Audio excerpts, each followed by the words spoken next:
And joining us on the program now from our Abuja studio for more on International Youth Day is Pearl Utuk, the Program Associate Connected Development. Thank you for joining us on the program today. It's good to be here. Thank you for having me. Indeed. Now, it's one thing for the United Nations to declare International Youth Day, which they've been doing since 1999. It's another thing for Nigerian youth to practically and realistically be engaged in making this day a reality as far as impact is concerned. Not to build castles in the sky for the Nigerian youth. How can the Nigerian youth be a part of this process? Okay, so we're talking about transforming food systems, including Nigerian youth into the picture. If the Nigerian youth goes into agriculture, for example, food produce, it's not so much about the production of food, but it's about the transmission moving from the producers rather, to the consumers. So those linkages. But you will find that our toxic economic situation in Nigeria, toxic economic policies, does not encourage youth involvement, youth participation in agriculture. So I'll put something to you in context. We see the Twitter ban, we know about the Twitter ban, and looking at the impact it's had on the economy, you can't ask youth to go into agriculture, but you haven't provided a platform for them to sell their produce. For example, now, Twitter ban has made Nigeria lose about $360 million. Putting that into context in Naira, that's about 180 billion Naira. So that's not a lot of encouragement for youth. Now, is it important for us to define who the youth are actually? Because for the United Nations, they put the youth between the age bracket of 15 to 24 or 25. The Ministry of Youth Development and Sports in Nigeria goes one better. They say the youth in Nigeria is 18 or 14 to 29. And that's different from the African decision that the youth are from 15 to 35. So is it important that we define what age bracket chronologically the youth are so as not to exclude people who are beyond the ages of 25 or 35 or 29? So you see, we have so much disparages. We have 18 to 29, we have 18 to 35, we even have 14 to 29. There has to be a harmonization. We have to clearly define who the youth is, who the youth are.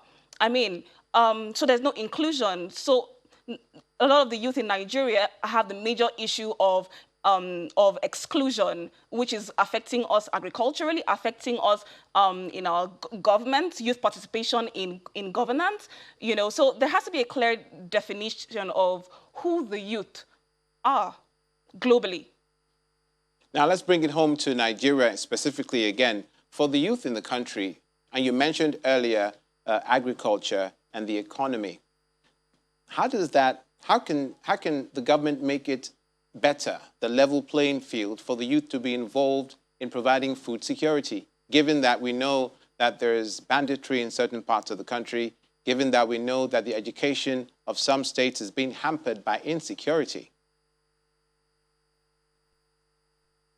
So we see that there's so much that is impacting the economy. We have insecurity, like you had mentioned. We have technology. And right now, we know that the global drive is towards technology. What the government can do is to create a level playing field, a system that rewards hard work. Because right now, what we are witnessing is a great migration of the youth out of the country because the economic situation of the country is intolerant. It doesn't encourage youth to get involved in agriculture.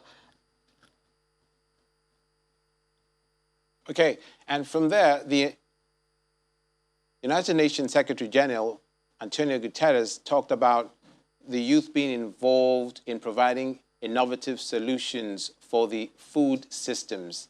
In Nigeria, do you think that more can be done for the youth who are, say, in high school or in university to be a part of the sector, and from the National Youth Service Corps as well?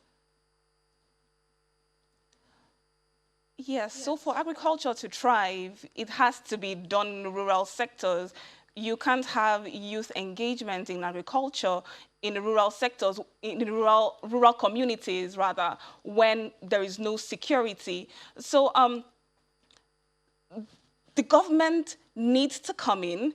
The government, I mean, we already know that there's been a lot of government intervention into youth programs. You know, we have the Empower, we have the ESPW, that is the Extended Special Public Works Program. It is to encourage youth involvement, youth in just to alleviate the economic situation. So we have to tackle the security angle. We have to tackle the economic angle. We have to tackle the, oh, I've mentioned technology. We have to tackle the mindset. You know, we have to stem migration. Yes, and you know, we have a Ministry of Youth and Sports Development, and this is right up their alley, and this is what they should be doing. And I mentioned earlier the policy back in 2019 from the former minister, Solomon Dalong, who drew up the national youth policy for the country that signposted the ages that will be taken as Nigerian youth. Going forward, do you think that the Ministry of Youth and Sports Development should do more to make the country more aware of the responsibilities of the youth, and beyond that, even to create an environment for them to thrive?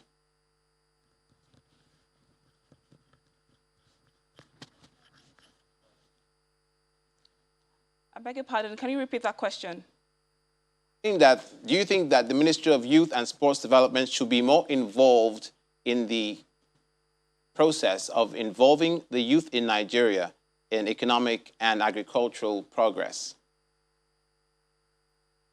It is the Ministry of Youth and Sports.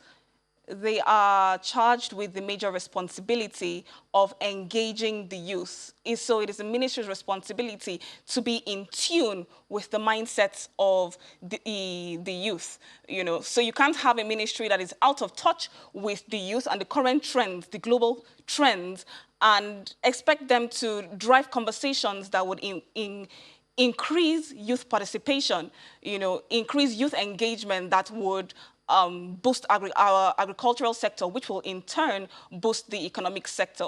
So yes, it is the ministry's responsibility to get more in touch with the youth base, you know, conduct surveys, speak, you know, get to the grassroots, speak to people. How can we all collaboratively come together and solve Nigeria's problem? Because if we don't solve the problem, I don't even know if we'll have a future to look forward to. We certainly hope that we do have a future to look forward to, because, as they say, the youth are the leaders of tomorrow. It's a cliche, but it's true. Thank you so much for speaking to us. Priel Utuk, the Program Associate of Connected Development on International Youth Day.